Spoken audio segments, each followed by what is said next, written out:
Pablo Pauletti. Hola, bienvenidos a un nuevo videoblog. Hoy vamos a hablar de México y Argentina unidos. En este canal pues se va a subir charlas de Pablo Pauletti de Argentina y yo voy a seguir hablando de diversos temas sobre la divina voluntad y Pablo se enfocará más como a reflexiones a la luz de los escritos. A Pablo yo lo conocí gracias a mi otro canal, 48 días pro vida, donde hago mi apostolado junto con mi familia. Y una suscriptora me lo sugirió, ya que también yo les recomendé allá conocer de divina voluntad para estos tiempos, que es cuando se debe de conocer la santidad del tercer milenio, dicha por San Juan Pablo II. Y por eso a mí me dio mucho gusto el hecho de poderle escuchar, y al igual que cuando leí al padre Pablo Martín, pensé que no eran laicos sino sacerdotes. Con el padre Pablo no me equivoqué, pero con él sí me equivoqué porque de hecho es un laico. Él, como consagrado a la divina voluntad y dedicado a la difusión de los escritos, hace difusión de los mismos en su parroquia por medio de pequeñas explicaciones o reflexiones a la luz del Evangelio del día, y prontamente estará en México y hará una difusión de los escritos en México, de lo que nuestro Señor en la vida divina le ha enseñado a través de los escritos de la sierva de Dios Luisa Picareta. Y pues nosotros estamos enfocados en que más almas vivan en el querer divino de nuestro Señor Jesucristo, no solo porque lo pide nuestro Señor a través de las profecías, sino por la necesidad de la plenitud del reino. Trataré de subir las palabras de Pablo cada que él me las mande, si es martes o jueves, adelante. Y bueno, ya no les hago más charla ni conversación, los dejo con las palabras de Pablo. A la luz, obviamente, de las Sagradas Escrituras y a la luz y del llamado que hace nuestro Señor Jesucristo, su Madre Santísima y Luisa, a vivir en la vida de la divina voluntad. Padre, del Hijo, del Espíritu Santo. Amén. Somos nada, Dios es todo, Padre, te amamos. Continúa divina voluntad, pensando en nuestras mentes, circulando en nuestra sangre, mirando en nuestros ojos, escuchando en nuestros oídos, hablando en nuestras bocas, respirando en nuestros respiros, palpitando en nuestros corazones, moviéndote en nuestros movimientos, sufriendo en nuestros sufrimientos y nuestras almas unidas a tu voluntad sean los crucifijos vivientes inmolados para la gloria del Padre, orando en nosotros y después ofrécete a ti mismo esta oración como nuestra, para satisfacerte por las oraciones de todos y para darle al Padre la gloria que deberían darle todas las criaturas. Amén. Bueno, buenas noches a todos. Damos comienzo a este nuevo encuentro, después de disfrutar en esta tarde un poquito del sol, de que paró la lluvia, tantos días de lluvia, tantos días grises, ¿no? Tantos días que tuvimos oscuros. ¿Qué sería de cada uno de nosotros si viviéramos en una noche eterna? Algo muy tenebroso, ¿no? Y pensar que hay seres humanos de carne y hueso, como cada uno de nosotros, que están en una noche eterna. ¿Saben quiénes son? Las almas condenadas. Porque las almas del purgatorio están en vía de unirse al sumo bien Jesús. Pero para las almas condenadas, las almas perdidas es noche eterna, noche sin sol. Ya no hay amanecer, no hay pleno día.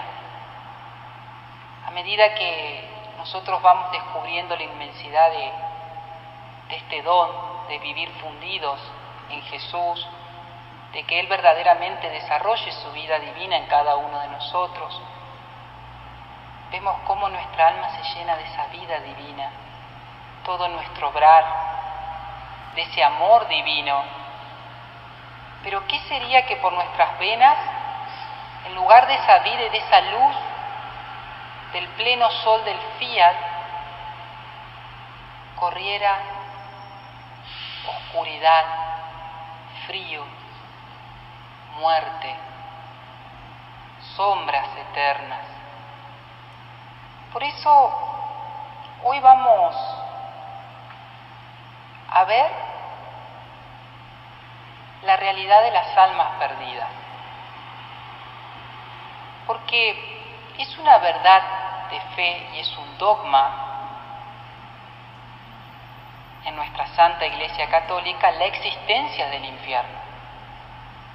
Y casualmente en nuestro mundo hay inclusive teólogos que niegan la existencia del infierno y de su realidad eterna, de un para siempre fuera de Dios.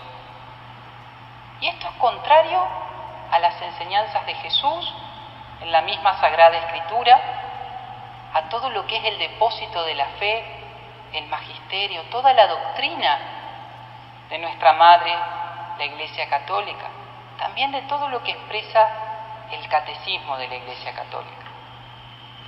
Y vamos a ver cómo Jesús tuvo que padecer estas penas del infierno para satisfacer en todo a la justicia divina. El Catecismo, en el numeral 1033, habla sobre el infierno. Salvo que elijamos libremente amarle, no podemos estar unidos con Dios. Estar unidos con Dios es una elección libre. Dios no va a forzar nunca nuestra libertad. Y continúa el Catecismo. Pero no podemos amar a Dios si pecamos gravemente contra Él, contra nuestro prójimo o contra nosotros mismos.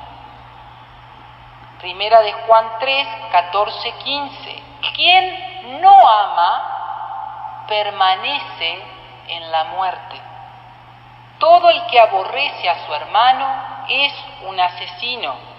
Y sabéis que ningún asesino tiene vida eterna permanentemente en él. Nuestro Señor nos advierte que estaremos separados de Él si no omitimos socorrer las necesidades graves de los pobres y de los pequeños que son sus hermanos. Y ahora nos cuenta el Catecismo cómo es el infierno y lo va a definir. Morir en pecado mortal, sin estar arrepentido, ni acoger el amor misericordioso de Dios, significa estar separados de Él para siempre por nuestra propia y libre elección. ¿Qué nos dice el Catecismo? ¿Cuáles son los requisitos para que el alma se condene? Morir, el momento de la muerte, estar en pecado mortal y frente a la posibilidad de arrepentimiento que hace el alma, se obstina en su pecado, no quiere arrepentirse, puede pero no quiere acoger la misericordia de Dios. Entonces eso significa estar separados por toda la eternidad de Él, no por voluntad de Dios, que envió a su Hijo único para no condenar al mundo, sino precisamente para salvarlo. El Padre envió a Jesús para que todos tengamos vida eterna en Él. Sin embargo, el alma, por decisión de su propia voluntad, elige permanecer en ese rechazo al Creador y en la autoafirmación de su yo. Y entonces el catecismo dice: este estado de autoexclusión definitiva de la comunión con Dios y con los bienaventurados es lo que se designa con la palabra infierno. Es un estado, no es un lugar físico, porque cuando el alma se separa del cuerpo, ya no hay un lugar físico donde esté. Es un estado del alma donde está en un estado de separación definitiva de Dios por propia elección. El catecismo dice, es autoexclusión. El alma se excluye de la comunión por voluntad propia, de la comunión del amor. Dios es amor.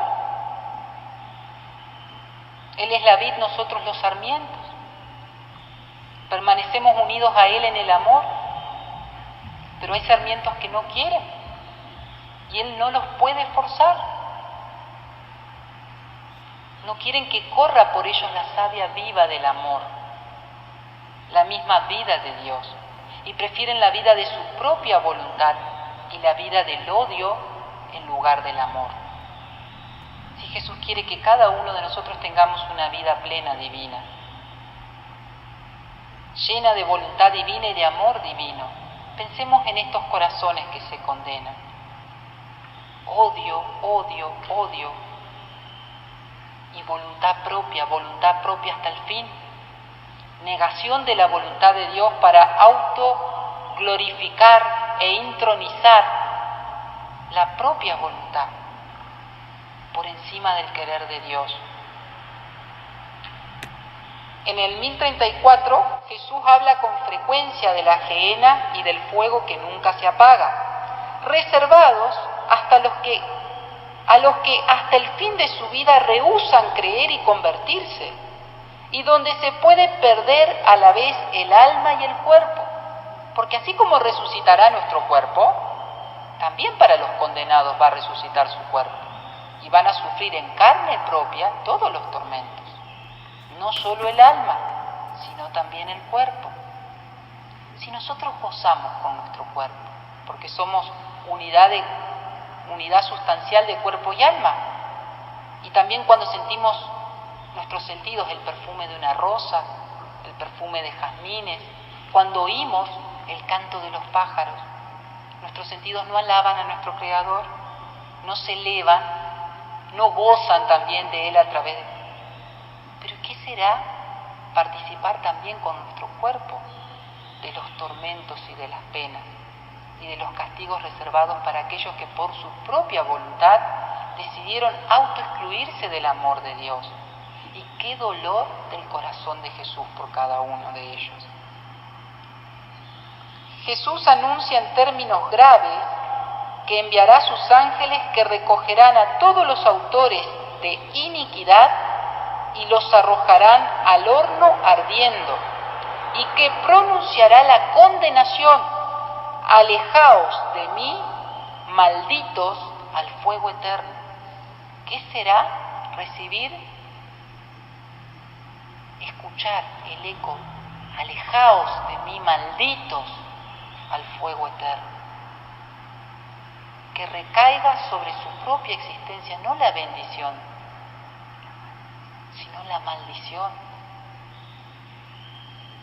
Y el 1035 dice: la enseñanza de la Iglesia afirma la existencia del infierno y su eternidad.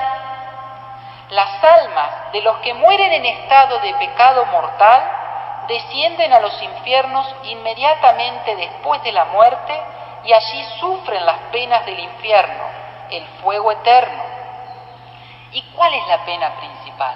La pena principal del infierno consiste en la separación eterna de Dios, en quien únicamente puede tener el hombre vida y felicidad para las que ha sido creado y a las que aspira. La separación eterna. Saber que por siempre voy a estar separado de Él. Cuando uno ama a una persona, a un familiar, y ese familiar se muere, nosotros conservamos el vínculo del amor, porque el amor es más fuerte que la muerte, no se apaga. Y la esperanza de volvernos a reencontrar en Cristo.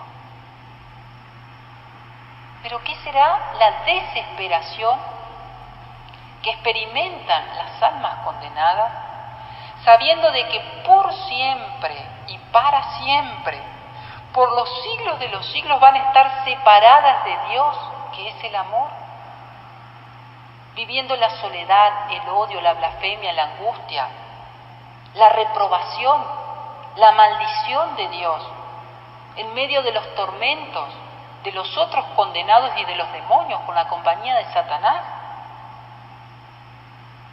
Cuando nosotros vemos la maldad que hay en el mundo, nuestro corazón se angustia, nuestro corazón no puede soportar tanta iniquidad, tanta dureza, tanta maldad.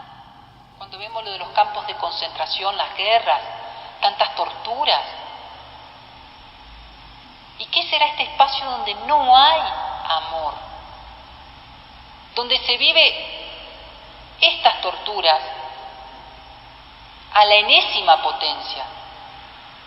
Porque las penas del cuerpo son nada en comparación con las penas del alma. Porque el alma es consciente que rechaza el amor por siempre. Quiere vivir por su propia voluntad y por su iniquidad la separación eterna del sumo bien, de aquel que es vida, felicidad, que sabe que es vida pero que lo niega, que voluntariamente no quiere unirse a Él y que voluntariamente elige ese estado de infelicidad para siempre. El 1036 habla, dice: las afirmaciones de la Escritura y las enseñanzas de la Iglesia a propósito del infierno son un llamamiento a la responsabilidad con la que el hombre debe usar de su libertad en relación con su destino eterno. La libertad es un don precioso de Dios, pero debemos usarla con responsabilidad. Hay dos caminos, lo va a decir el catecismo, lo dice Jesús. Uno es ancho y espacioso, el otro es muy estrecho. Cada uno de nosotros elige, porque Dios no quiere un amor forzado. Cada uno elige amarlo o odiarlo a Dios por toda la eternidad. Constituyen al mismo tiempo un llamamiento apremiante a la conversión. Entrad por la puerta estrecha, porque ancha es la puerta y espacioso el camino que lleva a la perdición, y son muchos los que entran por ella. Mas qué estrecha la puerta y qué angosto el camino que lleva a la vida, y son pocos los que la encuentran. Y el 1037 nos enseña el catecismo: Dios no predestina a nadie a ir al infierno. Cada uno es autor de su paraíso o de su infierno. Dios no predestina a nadie, nos da la libertad. Hoy pongo ante ti vida o muerte, tú eliges. Para que esto suceda, se refiere a la posibilidad de condenación del alma, es necesaria una aversión voluntaria a Dios, un pecado mortal, y persistir en él hasta el final. En la liturgia eucarística y en las plegarias diarias de los fieles, la Iglesia implora la misericordia de Dios, que quiere que nadie perezca, sino que todos lleguen a la conversión. Acepta, Señor, en tu bondad, esta ofrenda de tus siervos y de toda tu familia santa. Ordena en tu paz nuestros días, líbranos de la condenación eterna y cuéntanos entre tus elegidos. La Iglesia como madre no quiere que ninguno de sus hijos perezca. Por eso es la intercesión de la Iglesia. Y vemos cómo los santos, al conocer la realidad de la existencia del purgatorio, que muchos han estado y lo han vivido en carne propia, la Virgen María también en muchas de sus apariciones, Fátima, ¿no le mostró a los niñitos el infierno? Y cómo almas también eran arrojados, seres humanos, no eran solo los demonios. Y le enseñó la ejaculatoria después del rosario. Hay tantas almas que se van al infierno porque no hay quien ore por ellas. Oh Jesús mío, líbranos del fuego del infierno, lleva al cielo a todas las almas y socorre especialmente a las más necesitadas de tu divina misericordia. La importancia de la plegaria y de la intercesión. Sor Faustina escribió en un retiro que ella hizo en octubre de 1936, fue llevada por su ángel al abismo del infierno, y ella pudo experimentar un poco, muy poquito de lo que eso significaba, pero era muchísimo. ¿Para qué? Para que nadie diga que no existe el infierno o que nadie ha estado ahí y por lo tanto no puede contarlo. ¿Y qué es lo que experimentó Sor Faustina? Ella dice que la pena más dolorosa era la privación eterna de Dios. Esta es una pena infinita, porque Dios es un sumo bien infinito. La voluntad fue creada para ser saciada solo con Dios. La voluntad no puede autosaciarse, porque nosotros en nosotros mismos nunca vamos a encontrar la felicidad. Al contrario, es siempre insatisfacción. Nuestra voluntad fue creada para estar siempre fundida con la voluntad divina. No tiene realización propia. La voluntad desea, como apetito espiritual, solo reposa en el bien que es querido, en el objeto que la llena, que la sacia, que es Dios. Porque es el sumo bien y es infinito. Entonces la privación de Dios es un dolor infinito. Y es un sufrimiento infinito. Entonces Sor Faustina experimentaba esa privación que tienen las almas de los condenados, las almas que ya están perdidas. Y no solo la privación de Dios, sino el perpetuo remordimiento de su conciencia por esa decisión de voluntad propia rebelde hasta el final. Remordimiento de su conciencia que lo carcome día y noche. La condición también de que nunca va a cambiar esa situación, de que es eterna y es inmutable esa sentencia, es firme. De ahí ya no se sale, de ese estado de infelicidad perpetuo no se sale. Y el fuego que penetra en el alma, sin destruirla, sin consumirla, ella lo veía como un fuego espiritual, un sufrimiento terrible, prendido por la ira de Dios, no físico, sumado a la oscuridad que envuelve al alma, porque ya no está la luz en ella. Y esta oscuridad, con todo olores sofocantes y la compañía constante de Satanás, angustia horrible, odio, palabras indecentes y blasfemia, sumado todo esto a los tormentos especiales que le daba los sentidos internos y externos, con los cuales el alma había ofendido al Creador. Y pensar que Jesús en su pasión también experimentó las penas del infierno.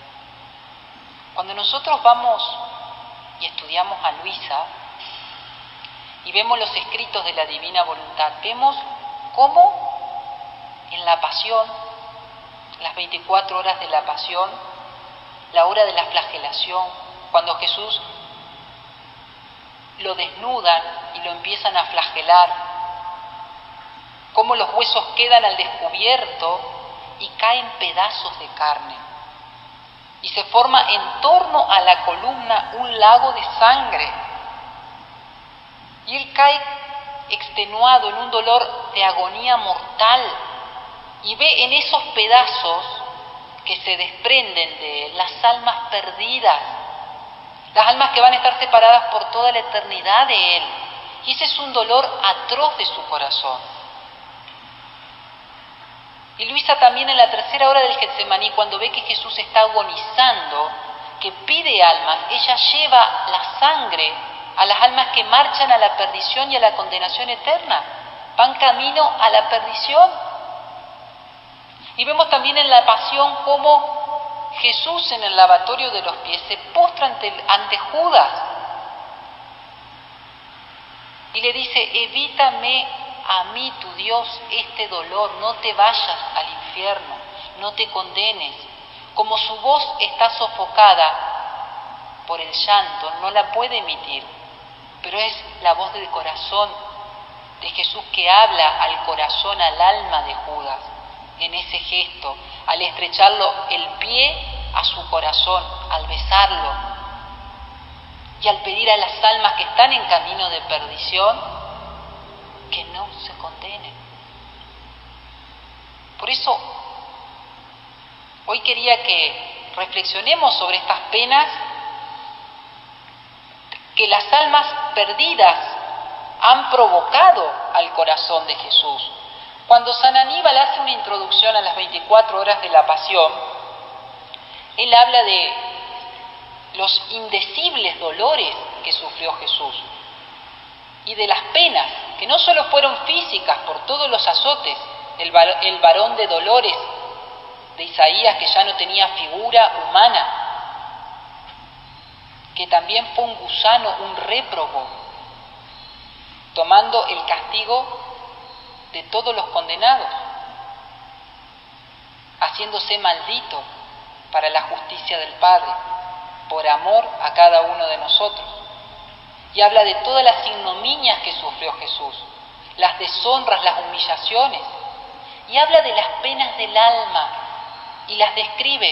Y quiero que prestemos atención a una especialmente, porque San Aníbal dice: aquí entramos en un océano sin playas. En un grado infinito él sufrió las tristezas, las angustias, los dolores, el abandono, la infidelidad, la ingratitud, los temores, los terrores. Como 4 inmensas cataratas se derramaban en su interior.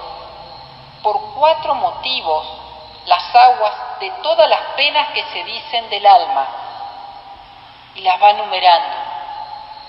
Primera, de la vista horrenda de todas las iniquidades humanas que él había tomado sobre sí, como si él hubiese sido el responsable y el culpable, él que era la santidad infinita.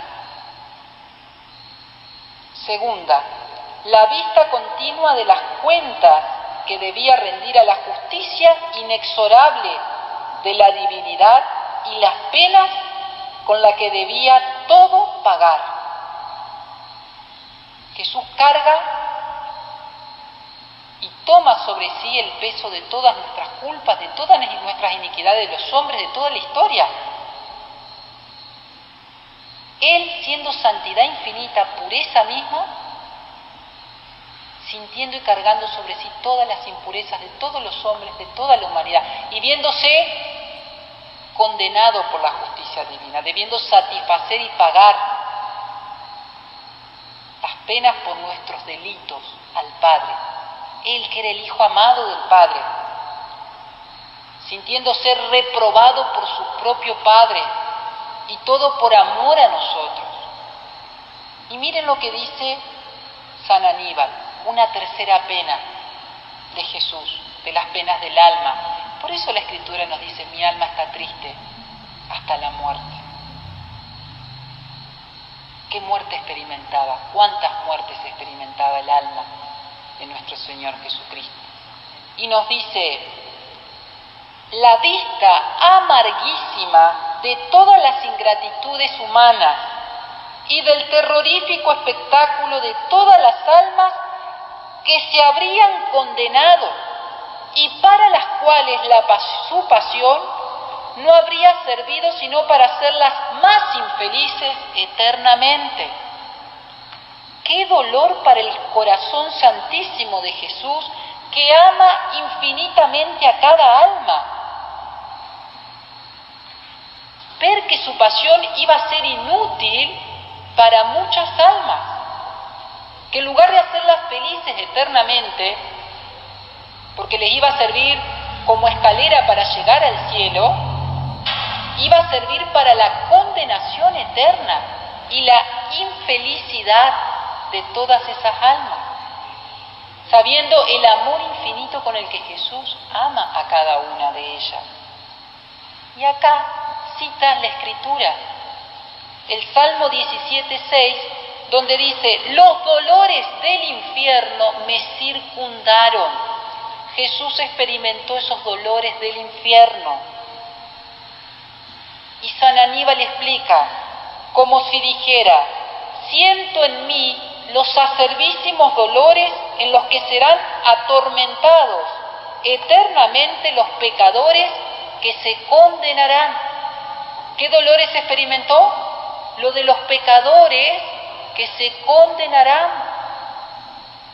Y estos eran dolores acervísimos, sumado a una cuarta pena a la vista de todas las aflicciones que habría sufrido su Santa Iglesia. Y continúa dando unos detalles. Pero esto que nos dice la Escritura, los dolores del infierno me circundaron. Qué dolor tan inmenso que no alcanzamos a comprender. Lo que significa la pérdida eterna de un alma para el Sagrado Corazón de Jesús. Desde el volumen 1 ya nos habla el libro de Cielo, cómo Luisa, elegida como alma víctima, intercede para salvar almas de la condenación eterna. En el volumen 1, 51, no tiene fecha, Luisa escribe lo siguiente: desde el momento en que mi amabilísimo Jesús me hizo comprender muy bien cuánta malicia existe en quien comete el pecado y cuánta malicia y osadía encierra en sí quien se atreve a considerar a Dios por debajo de un placer, no solamente tenía cuidado de no cometer hasta el más mínimo defecto, sino que me daba miedo hasta la sombra de pecado que involuntariamente hubiera podido mínimamente asomar en mi mente. ¿Qué le hace comprender Jesús a Luisa? Desde el volumen 1. La malicia que encierra cada pecado nuestro. Esto a Luisa le produce una atención para no cometer ni el mínimo defecto, porque ella tenía ahí el santo temor de Dios, de ofenderlo en el detalle más mínimo y en cualquier sombra de pecado, es decir, no solo erradicar de su vida los pecados mortales, sino también los pecados veniales. ¿Cuántas veces nosotros nos justificamos y consentimos? Porque es un pecadito. No, eso no puede existir. No debe existir. Desde el comienzo Luisa tiene ese santo temor de Dios y ese dolor para que ni una mínima ofensa haya a Jesús. ¿Cómo vamos a vivir un intercambio con Jesús si le ponemos pausas al intercambio? Si lo vivimos por momentos, por instantes de nuestro día a día y después lo dejamos de lado. Y nos damos licencias para vivir en nuestra voluntad y salirnos de la divina. Y no solo eso, porque cuando entramos en esa voluntad humana, muchas veces caemos en la tentación y ofendemos, faltamos a la caridad en el más mínimo detalle. Luisa sentía mucho dolor por esto. Y desde el comienzo el Señor la va purificando. Pidámosle también a Jesús esta gracia. En cuanto se refiere a los pecados cometidos en el pasado, yo sentía una repugnancia y vergüenzas tales que me hacían creerme entre todas las criaturas la más pérfida. De manera que desde entonces, cada vez que veía a Jesús, no hacía otra cosa que pedirle siempre más dolor de mis pecados y que también se llevara a cabo la crucifixión que me había prometido. ¿Qué le pedía Luisa a Jesús? Más dolor por sus pecados. Le pedimos a Jesús: Jesús, está bien, fallé, te ofendí, dame ese dolor tan grande que te di por mis pecados. Hacémelo sentir. Haceme sentir el dolor de las ofensas que recibes de mis hermanos. Y como Luisa era alma víctima, le pedía que renueve en ella la crucifixión, porque era Jesús entregándose de nuevo para salvar almas. Pero eso es para Luisa, que tenía esa vocación específica y ese oficio establecido por el querer divino. Y así, continúa diciendo Luisa, una mañana, mientras se hacía sentir en mí siempre vivo el ardiente deseo de sufrir más, veamos la madurez del amor de Luisa. El amor la llevaba a las penas, a sufrir, a tomar penas de otro para salvar almas, a no menguar en los sacrificios, en las renuncias, por el bien que hace a los demás, no pensar en uno mismo. A veces cuando comenzamos el camino de divina voluntad tenemos miedo, porque nos van a venir sufrimiento, porque el Señor nos va a pedir que seamos almas víctimas. No. La voluntad de Dios es específica y es única para cada uno y según el plan establecido por Él. Pero aún si nos llamara a ser almas víctimas, es un honor muy grande. El amor dulcísimo del corazón de Jesús puede darnos algo malo. Jamás. ¿Vieron qué concepción errada tenemos del corazón de Jesús? Por eso no lo consolamos, porque no dimensionamos la inmensidad y el sufrimiento del corazón de nuestro Dios. Y nuestros consuelos son débiles. Y también somos débiles en el sufrir, en las renuncias, en el entregarnos por los demás. Porque no dejamos que el Espíritu Santo intronice la cruz en nuestro corazón y nos lleve al amor perfecto, al amor que se dona. Y tenemos miedo y vamos cerrando nuestro corazón. Tenemos que abrir de par en par las puertas a Cristo, sin temor. La divina voluntad viene a dominar todo nuestro ser y Él viene a reproducir toda esa vida divina, completa, con sus gozos y con sus dolores también, en la medida de nuestra pequeña capacidad y lo que Él nos quiera participar. A veces le basta solo nuestra disposición para sufrir, con eso Él ya queda satisfecho. Porque dice, el alma es chiquitita, es muy pequeña, no puede hacer más. Pero yo se lo tomo como si estaría sufriendo. Y aún los gozos se los tomo y le doy el mérito de mi sufrimiento. Porque sé que no puede hacer más por mí, pero quiere hacer lo máximo por mí. Y así una mañana, mientras se hacía sentir en mí siempre vivo el deseo ardiente de sufrir, siempre más, vino mi amabilísimo Jesús y atrayéndome fuera de mí misma, transportó mi alma para ver a un hombre que estaba siendo asesinado a balazos y que ya estaba por exhalar su alma, la cual estaba por convertirse en presa del infierno.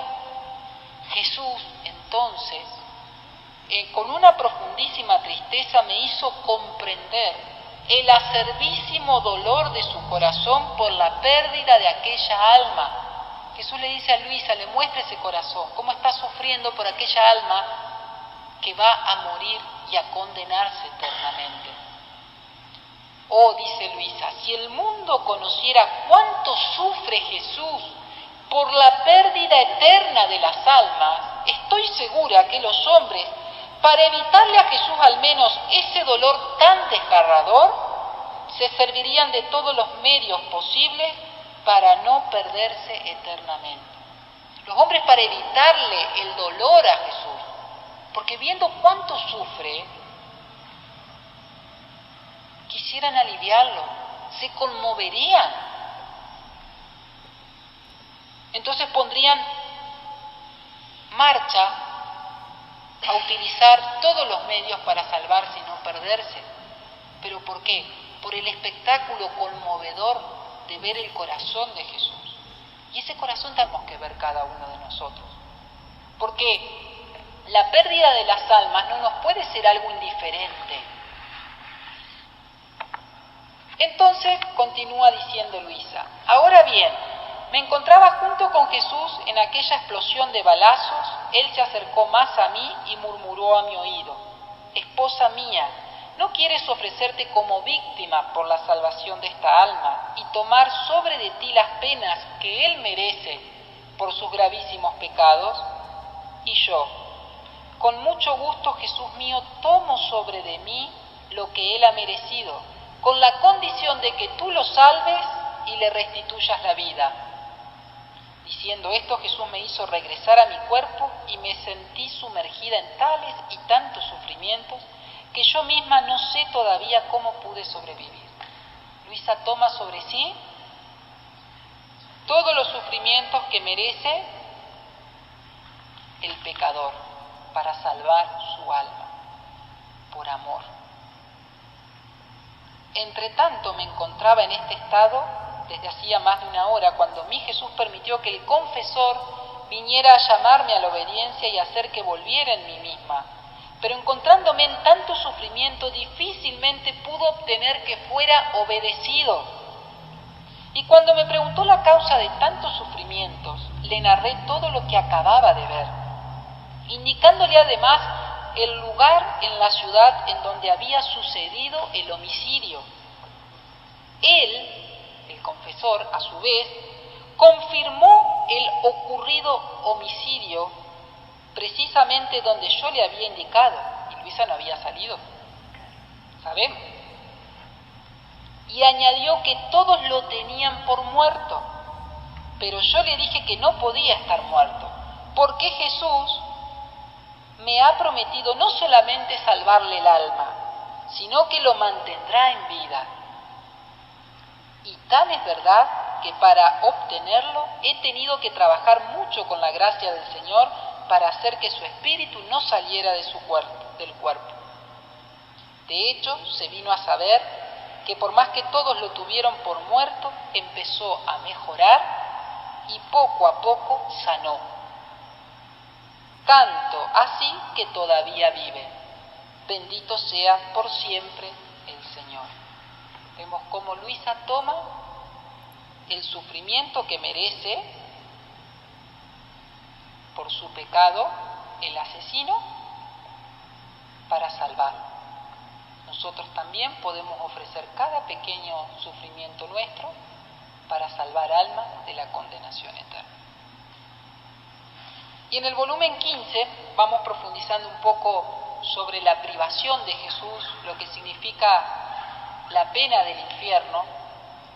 El 12 de marzo de 1923, y esto lo experimentan también los condenados, mueren porque están muertos a la vida eterna sin morir, porque saben que la vida que Dios dio no se puede extinguir, pero están muertos estando su espíritu vivo. y luego de la resurrección con cuerpo, alma y espíritu, pero muertos eternamente, muertos al amor, muertos a la vida eterna, a la luz divina.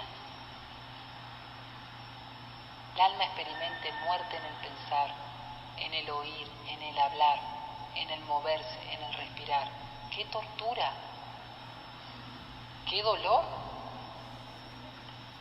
Y odio a Dios, a los hombres, a sí mismo. Odio perpetuo. Me sentía morir por la privación, la pena de la privación de mi dulce Jesús. Y si viene lo hace como relámpago que huye. Entonces, no pudiendo más y teniendo él compasión de mí, ha salido de dentro de mi interior.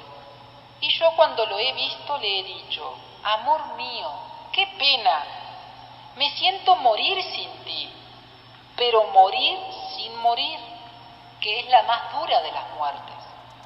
Porque Luisa, estando viva, está muerta porque le falta a Jesús, no lo ve, no lo tiene. Y yo no sé cómo la bondad de tu corazón puede soportar verme en estado de muerte continua, solo por causa tuya. Y Jesús, hija mía, no te abatas demasiado. No estás sola en sufrir esta pena, también yo la sufrí, como también mi querida mamá. Oh, cuánto más dura que la tuya. ¿Cuántas veces mi gimiente humanidad, si bien era inseparable de la divinidad, pero para dar lugar a las expiaciones, a las penas, siendo éstas incapaces de tocarla, yo quedaba solo y la divinidad como apartada de mí? Jesús, verdadero Dios, verdadero hombre, dos naturalezas, humana y divinas, unidas inseparablemente. La naturaleza humana podía sufrir, pero la naturaleza divina no. Entonces, ¿qué sentía Jesús en ese momento? Esto que Él dice en la cruz: ¿por qué me has abandonado?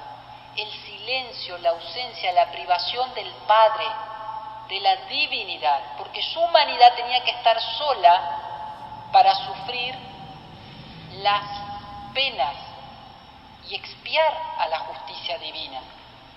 Y sentía la privación de Dios, la privación del Padre, que sufren las almas de los condenados. Por eso dice Jesús: yo quedaba solo y la divinidad como apartada de mí. Oh, cómo sentía esta privación. Pero esto era necesario.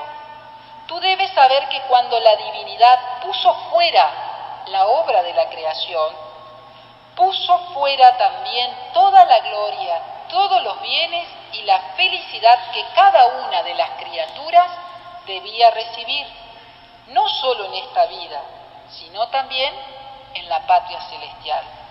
Ahora, toda la parte que correspondía a las almas perdidas quedaba suspendida, no tenía a quién darse.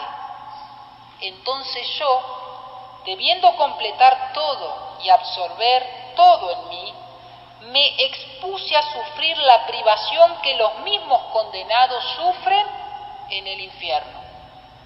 ¿Qué sufrió Jesús? La misma privación de Dios que los condenados sufren en el infierno. Acá establece que en el plan de Dios, cuando se hace toda la obra de la creación con el fiat creador, Dios pone fuera de sí toda la gloria, todos los bienes y la felicidad que iba a darle a cada alma, en la tierra y en el cielo, por toda la eternidad.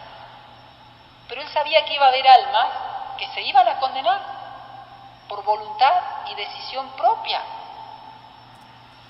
Entonces Jesús debía absorber y tomar, porque el Padre merecía correspondencia.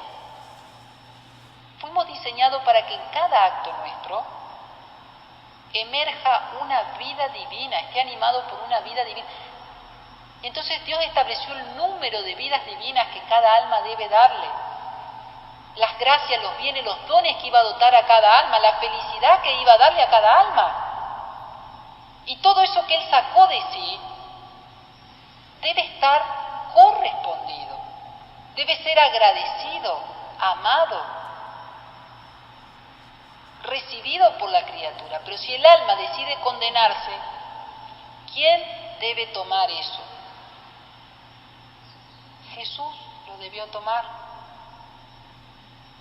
Por eso Él es el Hijo muy amado, en quien el Padre encuentra todas las complacencias, porque también en Jesús encontraba las complacencias de las almas perdidas, todas esas vidas divinas que Él determinó que vivan las almas perdidas y no la quisieron vivir, todos esos bienes, dones, felicidad y gloria que les iba a dar, porque Dios a todos nos destina para su gloria eterna, para la visión beatífica, para la felicidad eterna y la unión plena y perfecta con Él. Y las almas no lo quisieron. Oh, cuánto me costó esta pena. Me costó pena de infierno y muerte despiadada. Jesús sufrió el infierno en toda su humanidad. Y la pasión de Jesús fue desde el primer instante de su vida hasta el último. Y Él tuvo que expiar todo esto que hoy hablábamos. Lo que le decía a Sor Faustina, lo que implican las penas del infierno, la privación eterna de Dios, el remordimiento eterno y perpetuo de la conciencia, la oscuridad, el fuego que no se extingue, el odio, la blasfemia, todo esto Jesús, siendo el Hijo eterno de Dios, el Santo de los santos, sintiendo todo eso y tomándolo sobre sí. Debiendo absorber todo en mí, todo lo que salió de nosotros en la creación, toda la gloria, todos los bienes y felicidad, para hacerlos salir de mí de nuevo, para ponerlos a disposición de todos aquellos que quisieran aprovecharse de ellos. Debía absorber todas las penas y la misma privación de mi divinidad. Ahora, todos estos bienes absorbidos en mí de toda la obra de la creación, siendo yo la cabeza de la que todo bien desciende sobre todas las generaciones, voy buscando almas que me asemejen en las penas, en las obras, para poder participar tanta gloria y felicidad que mi humanidad contiene. Por eso a Luisa le permite esa privación, para que Luisa, con esa pena de la privación de Jesús, se asocie a las penas del infierno que vivió Jesús. Pero no todas las almas las quieren aprovechar, ni todas están vacías de sí mismas y de las cosas de acá abajo para poderme hacer conocer y después sustraerme. Y en estos vacíos de ellas mismas y del conocimiento que han adquirido de mí, forman esta pena de privación. Y en la privación que sufre, venga a absorber en ella esta gloria de mi humanidad que otros rechazan. Jesús tuvo que manifestarse a Luisa, decirle cuánto la amaba, tener ese trato íntimo con ella, para después privarla de su presencia. Y en esa ausencia de Dios, en ese silencio, en ese no verlo, no sentirlo, no tenerlo, poder hacerle experimentar las penas de las almas perdidas. Y cuando nosotros sentimos privaciones, nos asociamos a Jesús, a esa pena del infierno. Pensemos cuántas veces en el momento de la Eucaristía, cuando lo comulgamos, Señor, te tengo, pero a veces no siento. Me parece que está todo frío mi relación con vos, pero me uno en este momento a las penas del infierno. Cuando vos sentías que eras reprobado, indigno, impuro a los ojos de tu Padre, reo de maldición, para la purificación de mis pecados y para que las almas que se vayan a condenar no lo hagan. Si yo no hubiera estado casi siempre contigo, tú no me habrías conocido ni amado. Y este dolor de mi privación no lo sentirías ni podría formarse en ti. Y en ti faltaría la semilla y el alimento de este dolor. Oh, cuántas almas están privadas de mí y tal vez están aún muertas. Ellas se duelen si se ven privadas de un pequeño placer, de una bagatela cualquiera, pero privadas de mí no tienen ningún dolor y ni siquiera un pensamiento. Así que este dolor debería consolarte, porque te da señal segura de que he venido a ti y que me has conocido. Por eso ahora que me oculté, sentís el dolor de la ausencia. Y tu Jesús quiere poner en ti la gloria, los bienes, la felicidad que los demás rechazan. A veces nos dolemos porque estamos privados de un pequeño placer. No puedo tomar mate y ya me desespero. ¿Cuántas almas ni siquiera tienen un pensamiento porque están privadas de Jesús? Caminan en un camino de perdición, una vida de pecado mortal, de alejamiento, mundana, vacía de Dios totalmente. Y capaz que se duelen porque les falta, está frío o no tiene azúcar el café o lo que sea, pero no se duelen porque no lo tienen a Dios. Miren cómo vivimos al revés. Y lo último, quería compartir el volumen 12, 6 de diciembre de 1919, que esto también nos va a ayudar a nosotros a hacer lo que hacía Luisa. No siento la fuerza de escribir mis dolorosas penas. Digo solo algunas palabras que mi dulce Jesús me había dicho y que yo no pensaba escribir, pero Jesús, reprochándomelo, me hizo decidir él escribirlas. Recuerdo que una noche estaba haciendo la adoración a mi crucificado Jesús y le decía, ahí Luisa nos cuenta cómo es su oración: amor mío, en tu querer encuentro todas las generaciones, y yo a nombre de toda la familia humana te adoro, te beso, te reparo por todos. Tus llagas, tu sangre, se las doy a todos, a fin de que todos encuentren su salvación.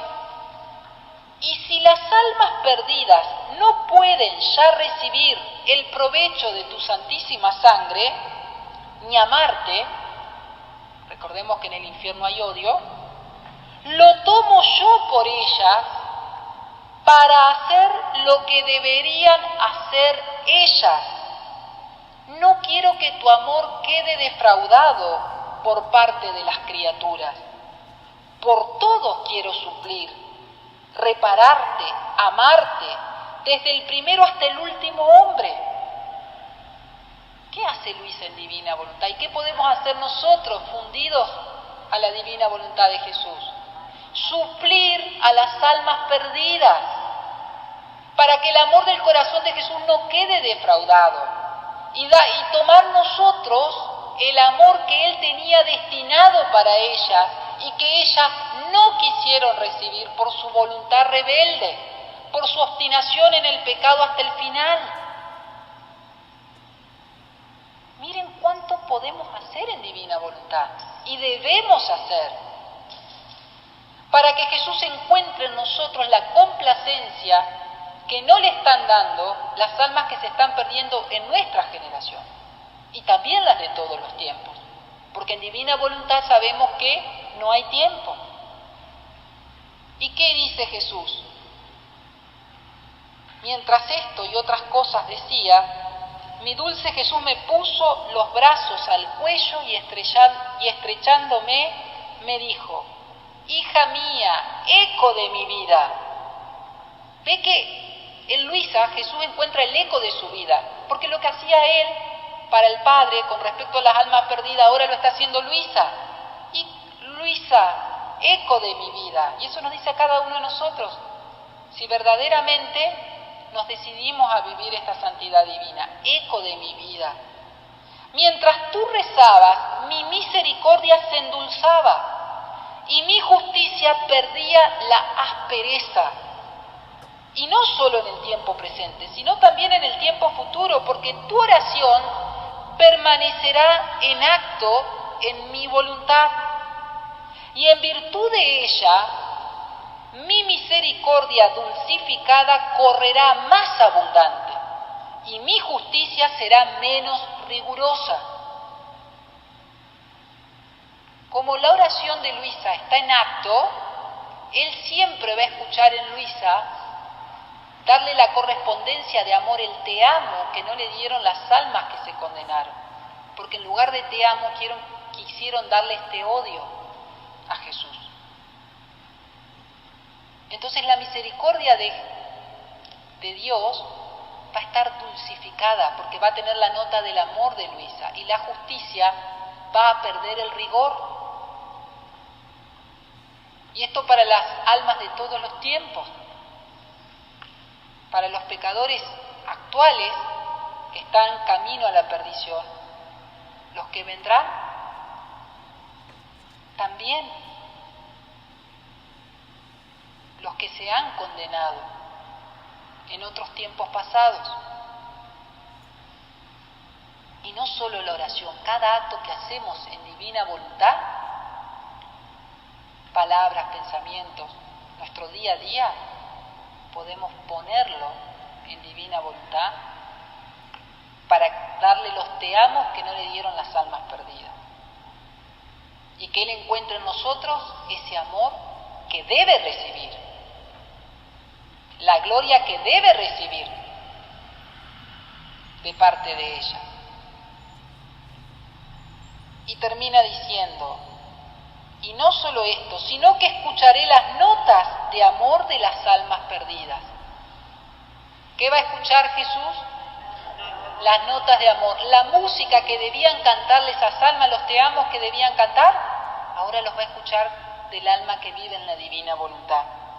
Y mi corazón sentirá hacia ti un amor de especial ternura, al encontrar en ti el amor que me debían dar estas almas, y derramaré en ti las gracias que tenía preparadas para ellas. El alma que vive en divina voluntad suple al amor de las almas perdidas, y Jesús las ama con un amor especial de ternura, porque es la verdadera consoladora de su corazón, y derrama los bienes, la gracia y la gloria y la felicidad que tenía destinada para las almas perdidas.